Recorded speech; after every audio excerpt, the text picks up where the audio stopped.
نہ سو جاتا اور میرے رسول مصلی بچھا کے کھڑے ہو جاتے.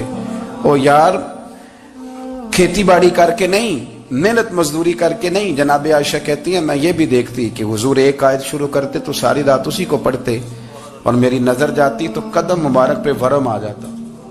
یار نماز پڑھ پڑھ کے اتنی مشقت کر کے اتنی جد و جہد کر کے ورم آ گیا. یا رسول اللہ اتنی محنت کیوں کرتے ہو؟ فرمایا افلا اکون عبدا شکورا، کیا میں اپنے رب کا شکر گزار بندہ نہ بنوں؟ صحابہ کا ذوق عبادتوں کا، ریاضتوں کا، تلاوتوں کا، طبیعت ان کی، وہ ایک دوسرے کو. حضرت مولا علی شیر خدا کرم اللہ تعالی وجہ الکریم کے زمانے میں روم کے بادشاہ نے کہا یار یہ مسلمانوں کا پتہ تو کرو، یہ آخر کیوں اتنے زیادہ مجاہد ہیں. اس زمانے میں جاسوس بھیجنے کا مزاج تھا. اب تو جاسوس پکڑا جاتا ہے، اب تو جاسوس اور جاسوسی کا شوق ویسے آج بھی ہے. عرض کروں تھوڑی سی بات اس عنوان سے. پتہ ہے کیا ہمارا مسئلہ ہے؟ ہم جہاں جاتے ہیں نا وہاں تھوڑی خوشبو سونگنے کی کوشش کرتے ہیں. وہ کیا ہے تو یہ کیا ہے تو ادھر کیا ہے تو تھوڑا سا ادھر کیا ہے. میرے رسول پاک پڑھیے درود شریف، سارے پڑھیے ذرا زور سے صلی اللہ تعالی. نبی پاک علیہ السلام نے فرمایا جاسوسی نہ کرنا ورنہ تم بندوں کو خراب کر دو.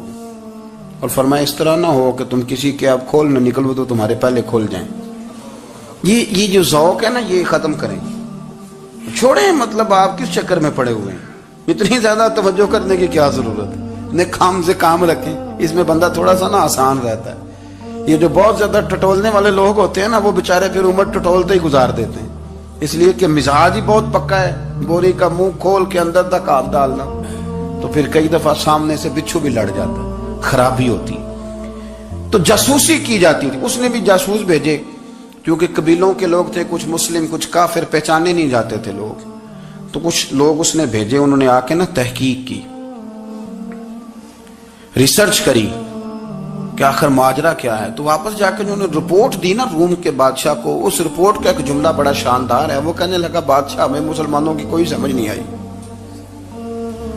ہمیں کوئی سمجھ نہیں آئی. انہوں نے کہا کیوں نہیں سمجھ آئی؟ کہنے لگے یار عجیب بندے ہیں، جب رات مصلی پہ بیٹھتے ہیں تو یوں لگتا ہے ان کا دنیا سے رشتہ ہی کوئی نہیں، کوئی کسی کو نہیں جانتا. کوئی اپنے دکھ سنا کے رو رہا ہے، کوئی اپنی بات کر کے رو رہا ہے.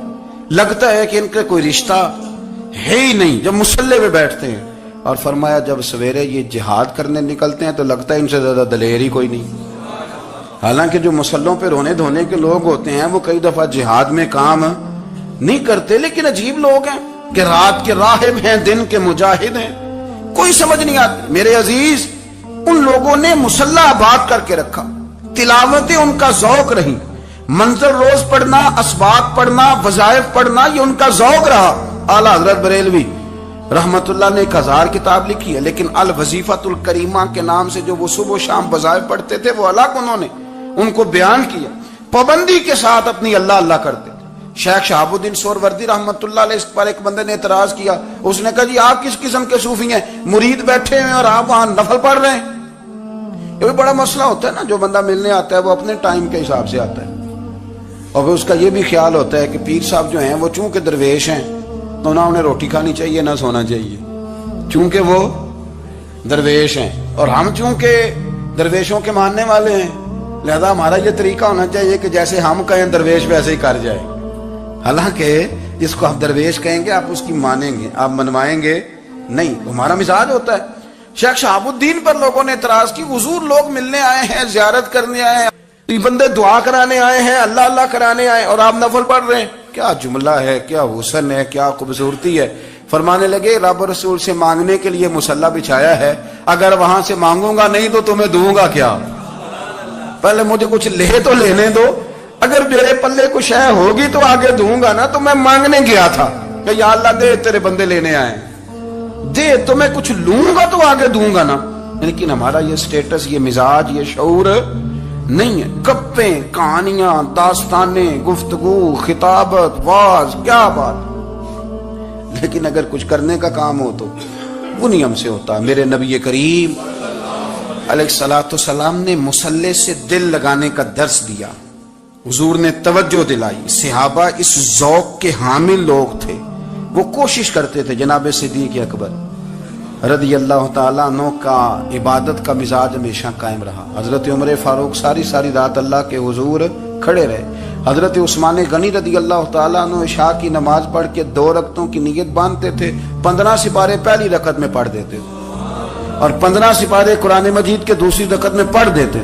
آپ نے نا حضرت عمر فاروق کے وصال کے بعد ان کی ایک بیوہ سے نکاح کیا. حضرت عثمان غنی نے نکاح کیا. وہ خاتون آپ کے نکاح میں آئیں تو عرض کرنے لگی امیر المومنین میرے لیے اعزاز تو بہت ہے کہ میں امیر المومنین کی بیوہ تھی تو امیر المومنین کی منکوحہ ہو گئی ہوں، لیکن حضور نہ تو میں جوان ہوں کہ میرے اندر رغبت ہوتی اور نہ میں اب اس قابل ہوں کہ کوئی خدمت کر سکوں، میرے ساتھ نکاح کی وجہ کیا بنی؟ تو عثمان غنی رو پڑے. فرمانے لگے میں نے عمر فاروق کو مسجد میں دیکھا ہے، عدل کرتے دیکھا ہے، انصاف کرتے دیکھا ہے، امت کی خیر خواہی کرتے دیکھا. تمہارے ساتھ نکاح اس لیے کیا ہے کہ تم مجھے یہ بتاؤ کہ عمر فاروق گھر کے اندر اپنے رب کو کیسے راضی کرتے تھے، گھر کے اندر کیسے راضی کرتے تھے، وہ طریقے بتلاؤ، تم بتاتی جانا اور میں بھی اسی طرح گھر میں عبادت کروں. میرے رسول کریم علیہ الصلوۃ والسلام نے ارشاد فرمایا، حضور فرمانے لگے جس گھر میں اللہ کا ذکر ہوتا ہے وہ گھر زندوں کا ہے، اور جس گھر میں رب کریم کا ذکر نہیں ہوتا وہ گھر زندوں کا نہیں ہے. گھر نا ہم نا کتابوں میں پڑھتے ہیں کہ ایک بزرگ کہتے ہیں، حضرت فضیل بن عیاض کہتے ہیں کہ میں ایک گلی سے گزر رہا تھا تو گھر کے اندر کسی قاری صاحب نے قرآن کی آیت پڑھ دی وَلِمَنْ خَافَ مَقَامَ رَبِّهِ جَنَّتَانِ. میں میرے کانوں سے ٹکرائی تو اللہ نے میری کایا ہی پلٹ دی، میں توبہ کر گیا. اب گھر کے اندر سے آواز آئے تو صحیح نہ تلاوت کی، پر اندر سے آواز آتی نہیں، یا ڈیک بجنے کی آواز آتی ہے، یا ٹی وی چلنے کی آواز آتی ہے، یا دھوم مچانے کی آواز آتی ہے. عبادت کا وہ جو خاص شوق تھا، وہ جو حسن تھا، وہ جو توانائی تھی، وہ جو بات تھی. ایک جگہ پہ ہم بیٹھے تھے تو وہاں ایک صاحب آئے اور انہوں نے آتے ہی کہا کہ مہربانی کریں ذرا مجھے مصلی دے دیں، میرے نہ کچھ نفل رہ گئے. تو میں نے وضو کر لیا تو کوئی مصلی مل جائے. مصلی انہیں دے دیا گیا، وہ مصلی لے کے چلے گئے تو پیچھے ایک صاحب نے تبصرہ کیا، کہنے کتنا ریاکار بندہ ہے، لوگوں کو دکھا رہا ہے کہ میں نفل پڑھتا ہوں، ہے کوئی بات کرنے والی. میں نے اسے کہا، میں نے کہا تو مہربانی کرنا اس طرح کی ریاکاری تو بھی کر، پکڑ مصلی اور جا تو بھی تھوڑی ریاکاری کر کے آ، اٹھ ذرا شکر کر، کوئی یہ ریاکار بھی ملا ہے، کوئی نفل پڑھ کے ریاکاری کر رہا ہے. اللہ کا میں کہتا ہوں کو پڑھے تو صحیح نہیں، یہ کوئی دور ہے نفل پڑھنے کا؟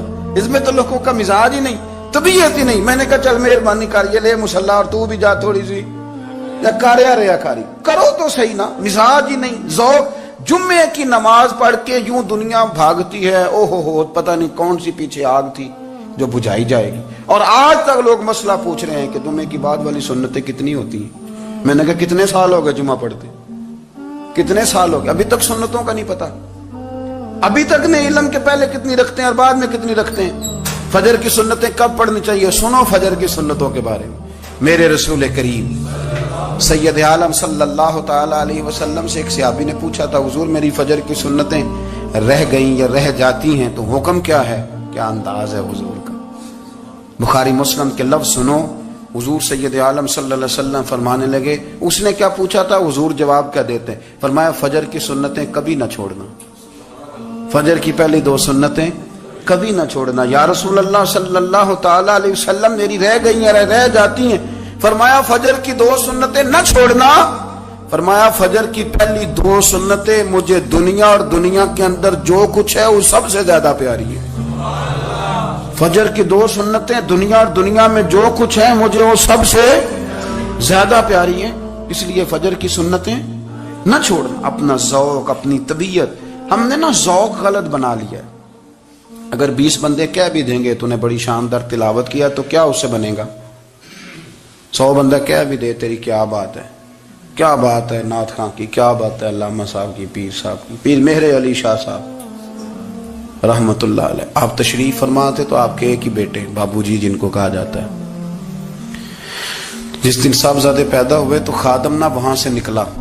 ان لوگوں کے شوق اور طرح کے تھے نا تو ان کی توجہ بھی اپنے شوق کی طرف رہتی. تو خادم نکلا اندر سے، پیر صاحب مبارک ہو، پیر صاحب مبارک ہو، پیر صاحب مبارک ہو، پیر صاحب مبارک. وہ شور کر رہے ہیں تو پیر صاحب کو وجد ہو گیا، اللہ اکبر اللہ اکبر اللہ. وہ کیا ہوا؟